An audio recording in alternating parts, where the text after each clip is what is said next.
दोस्तों, आज हम महाशिवरात्रि पूजन व्रत कथा से जुड़ी एक रोचक पौराणिक कथा सुनेंगे।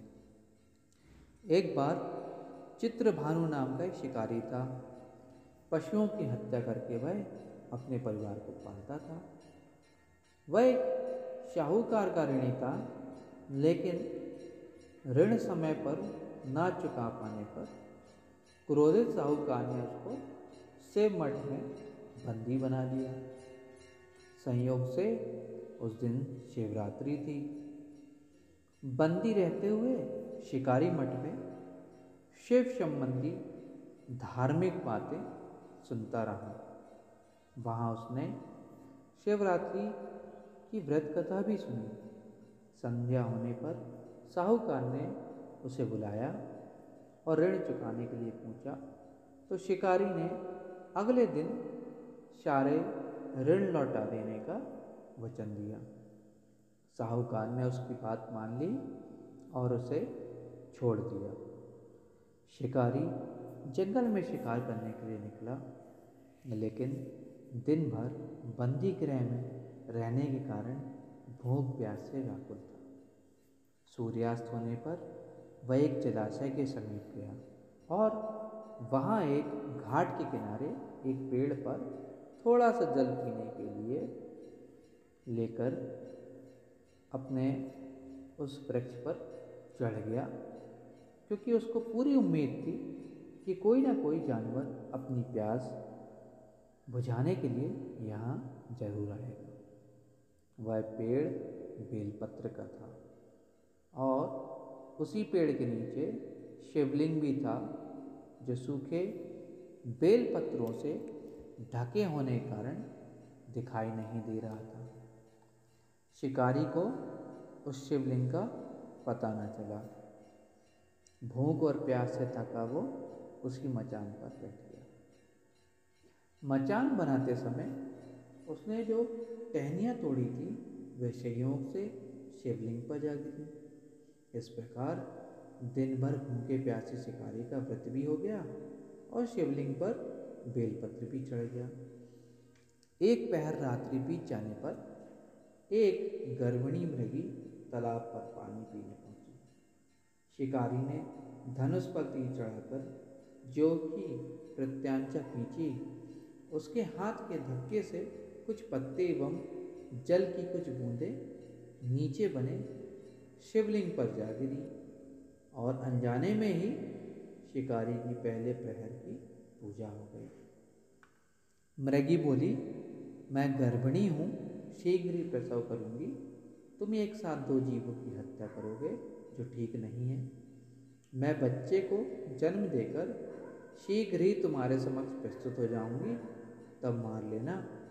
शिकारी ने प्रत्यंचा ढीली कर दी और मृगी जंगली झाड़ियों में लुप्त हो गई।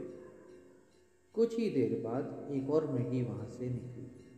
शिकारी की प्रसन्नता का ठिकाना ना रहा और समीप आने पर उसने धनुष पर बाण चढ़ाया।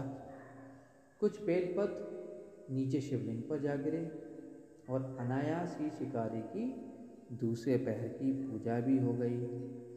तब उसे देख मृगी ने विनम्रतापूर्वक निवेदन किया कि मैं थोड़ी देर पहले ऋतु से निवृत्त हुई हूँ, कामातुर विरहिणी हूँ, अपने प्रिय की खोज में भटक रही हूँ।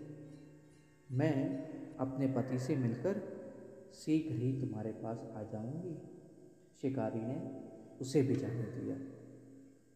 2 बार शिकार को होकर वह चिंता में पड़ गया। रात्रि का आखिरी पहर बीत रहा था, तभी एक अन्य मृगी अपने बच्चों के साथ उधर से निकली। शिकारी धनुष पर तीर चढ़ाकर छोड़ने ही वाला था कि मृगी बोली, मैं इन बच्चों को इनके पिता के हवाले करके लौट आऊंगी। इस समय मुझे मत मारो। शिकारी हंसा और बोला, सामने आए शिकार को कैसे छोड़ दूं? मैं ऐसा मूर्ख नहीं। इससे पहले मैं 2 बार अपना शिकार खो चुका हूँ। मेरे बच्चे भूख प्यास से तड़प रहे होंगे। उत्तर में मैगी ने फिर कहा, जैसे तुम्हें अपने बच्चों की ममता सता रही है, ठीक वैसे ही मुझे भी इनकी फिक्र है, इसलिए सिर्फ बच्चों के नाम पर थोड़ी देर के लिए जीवन दान मांग रही हूँ। मेरा विश्वास करो, मैं इनके पिता के पास छोड़कर तुरंत लौट आने की प्रतिज्ञा करती हूँ। मरई का दीन सुनकर शिकारी को उस पर दया आ गई। उसने उस मृगी को भी जाने दिया। शिकार के अभाव में बेल वृक्ष पर बैठा शिकारी बेलपत तोड़कर नीचे फेंकता जा रहा था। उसकी तीसरे पहर की पूजा भी स्वतः ही संपन्न हो गई। बहुत समय निकलने के बाद एक हष्टपुष्ट मृग उसी रास्ते पर आया।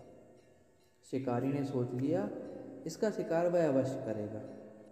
शिकारी की तनी प्रत्यंचा देखकर मृग विनीत स्वर में बोला, भाई, यदि तुमने मुझसे पूर्व आने वाली 3 मैगियों तथा छोटे छोटे बच्चों को मार डाला है तो मुझे भी मारने में विलंब ना करो, ताकि मुझे उनके वियोग में एक क्षण का भी दुख न सहना पड़े। मैं मृगियों का पति हूँ। यदि तुमने उन्हें जीवन दान दिया है तो मुझे भी कुछ क्षण का जीवन देने की कृपा करो। मैं उनसे मिलकर तुम्हारे समक्ष उपस्थित हो जाऊंगा। मृग की बात सुनकर शिकारी ने सारी कथा मृग को सुना दी।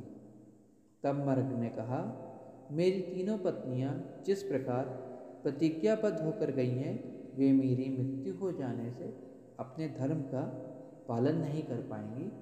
अतः तुमने उन्हें विश्वास पात्र मानकर छोड़ा है, वैसे ही मुझे भी जाने दो।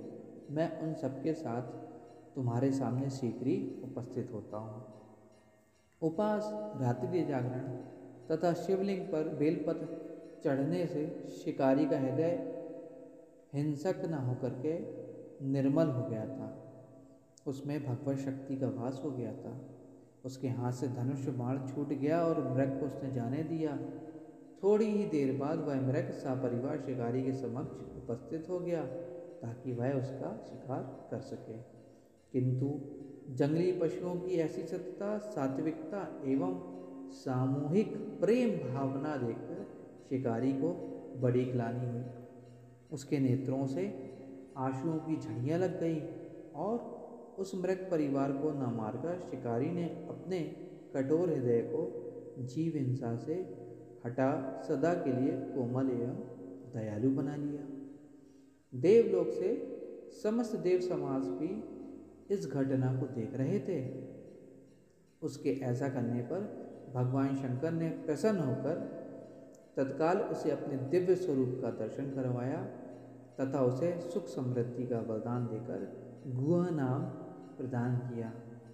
यह वही गुह था जिसके साथ भगवान श्री राम ने मित्रता की थी। इस प्रकार महाशिवरात्रि की यह पावन पूजन पौराणिक कथा समाप्त हुई। ओम नमो पार्वती पते, हर हर महादेव शिव शंभु। बोलिए महादेव की जय।